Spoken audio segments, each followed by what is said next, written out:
পরের দিন আমি কোম্পানির একটি পার্টিতে যাই। অ্যানি, তুমি কি আমার ফাইলটা কমপ্লিট করেছো? হ্যাঁ, এই নাও। প্রিয়া, অ্যানি কি রে, তুমি তোমার ফাইল কমপ্লিট করেছো কেন?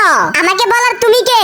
হাই গাইস, তাসিফ দেখো না, এই ভিখারির মতো মহিলাটা আমাকে বিরক্ত করতেছে। চুপ করো তুমি, উনি আমার বড় বোন। প্রিয়া, তাসিফ শুধু অ্যানির, আজ থেকে তুমি তাসিফের কাছে আসবে না। আরে এটাই তো ওই ছেলে, ওই দিন যে আমাকে জোর করে কিস করেছিল। আরে আরে, আজকে তো অনেক লেট হয়ে গেল।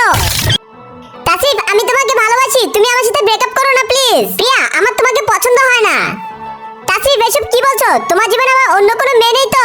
আরে এটা কে? ও আমার গার্লফ্রেন্ড। আপনি কি গাড়ি দেখে চালাতে পারেন না নাকি? ছাড়ো আমাকে। অ্যানি, তুমি এটা কি করলে? আমি কিছু করিনি, যা করো তো উনিই করলো। অ্যানি, তাড়াতাড়ি আমার ফাইলটা কমপ্লিট করে দাও। কিন্তু তোমার ফাইল আমি করব কেন? কারণ আমি তোমার বস, আমি যা বলবো তাই করতে হবে তোমার। এরপর আমি বাসায় যাওয়ার সময় একজন মহিলার সাথে দেখা হয়। উনি অনেক অসুস্থ ছিল, আমি উনাকে ডাক্তারের কাছে নিয়ে যাই। তার আগে বলো, তুমি টাকাকে ভালোবাসো নাকি মাকে? যদি মাকে ভালোবাসো তাহলে ভিডিওটিতে লাইক করে চ্যানেলটিকে সাবস্ক্রাইব করে দাও, আর কমেন্টে তুমি তোমার সুন্দর নামটি লিখে যাও।